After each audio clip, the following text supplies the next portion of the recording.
Hey, it's Tim again, and I wanted to take a few minutes to share my thoughts on how AI, classical artificial intelligence, generative artificial intelligence, can become a competitive advantage for people who are maybe a little bit older. So, a lot of skills that I learned as an analog native growing up at a certain point in time in the digital transition I still use when I'm working with artificial intelligence tools today. For example, the whole process of planning what I want to achieve and writing out the details around that, whether that be on paper or in a chat window, Word document, it doesn't matter. Planning is still planning. And that was like an analog function that goes back decades. And that hasn't changed. So it's an analog skill that still matters in the digital space where I work and live today. And it is one of those things that any one of us can use as a differentiator and to our advantage when we're looking at what the next phase or the next opportunity or the next pivot in our career could be. So rather than seeing AI as a threat, I see it as an enabler. It is a distinct tool in my toolbox that I can use to help differentiate myself from my potential competition. AI is not going to take my job, but I may take somebody's job who is not using AI to their advantage. And it may sound hard. And I often kid in private conversations that I am the software developer. I'm sorry, that I am an actor who plays a software developer on television. It's a funny joke because in college, the truth is, I could barely pass my pseudocode course, let alone any actual programming language courses. That's the reason why I became a system integrator. That's the reason why I became a system administrator, for that matter. That's the reason why I learned how to do drag and drop development using applications that enabled me to basically do low code, no code work just to get my job done. Because programming is not my jam, really not my thing. But the flip side is that I am getting closer to being able to understand and explain what's happening with the programming language as a result of the AI tooling getting good enough to give me an output that acts as a proof of concept, that acts as a rapid prototype to explain the type of problem I'm solving and my vision for how it might be solved. Honestly, in the product space, that is a huge advantage. Using the same AI tools that my software development companions and colleagues may or may not be using.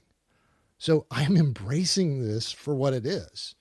I don't see it as a threat. I see it as an opportunity, a tactical, operational, and strategic advantage that any one of us, given some time, some focus, some energy, can use to differentiate and really create value for the people around us, whether that be for a company who would employ us, for a consulting firm like mine, even as a solopreneur.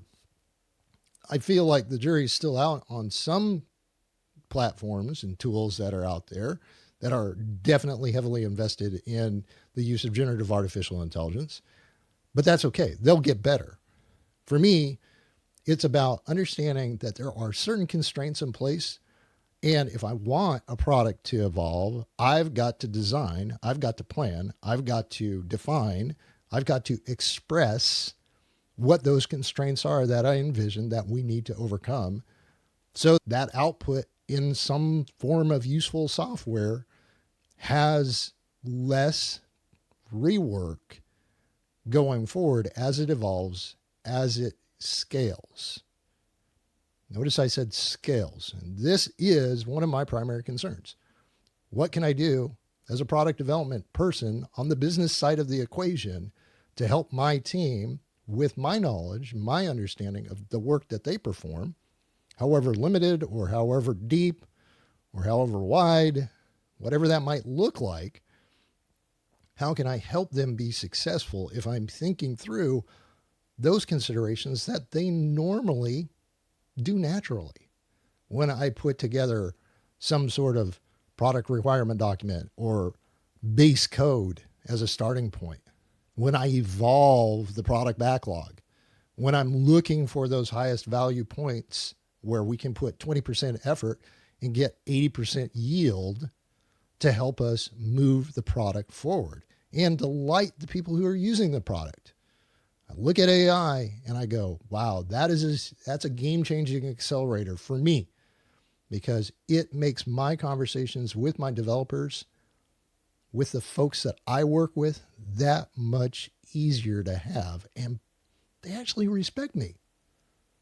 They think, at least I hope they think, that I'm cool, because like going to the gym, I'm putting in my reps. I'm not letting a lack of knowledge or understanding about AI stop me from learning, using, and making things better with its use. So as somebody who's got a little bit of experience, I want to encourage folks in my generation and the generation ahead of mine, and even some of the folks who are right behind me in the generation following. Don't worry about what you don't know. Learn it today. Take advantage of all the opportunities that you have, especially around this field of artificial intelligence, because it's not going away.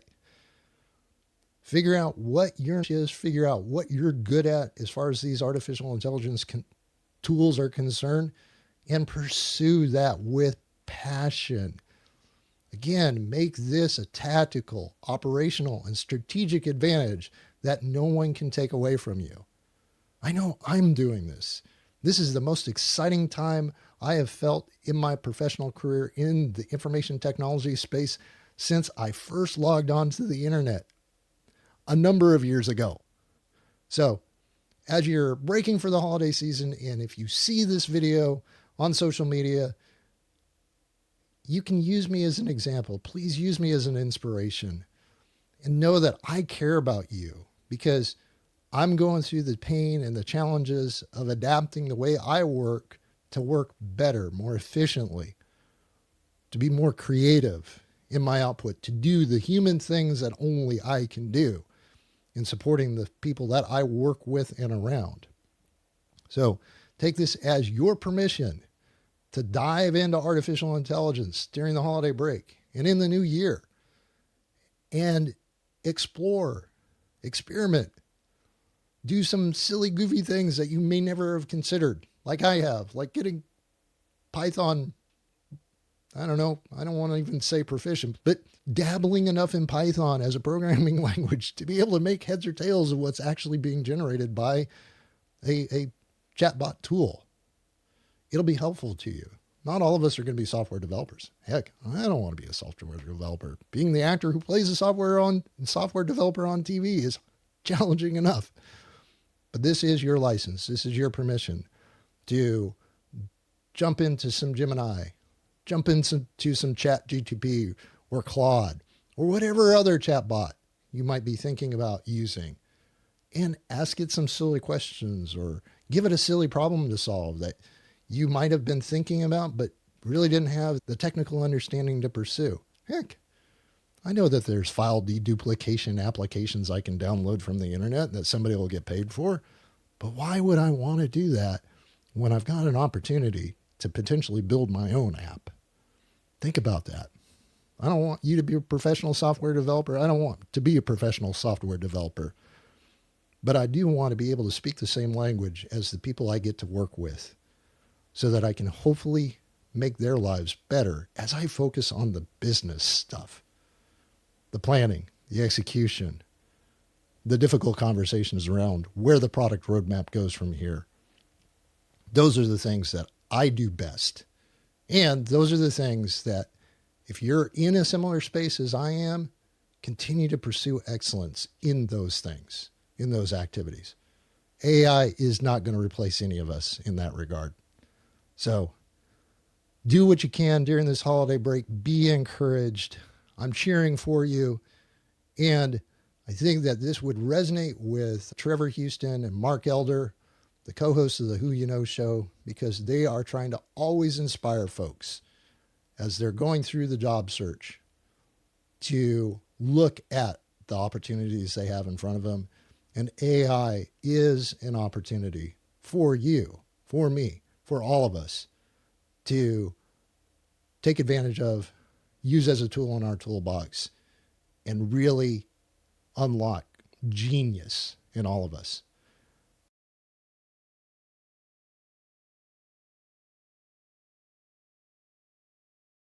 Take care. Thanks for watching another episode of Tim Unscripted.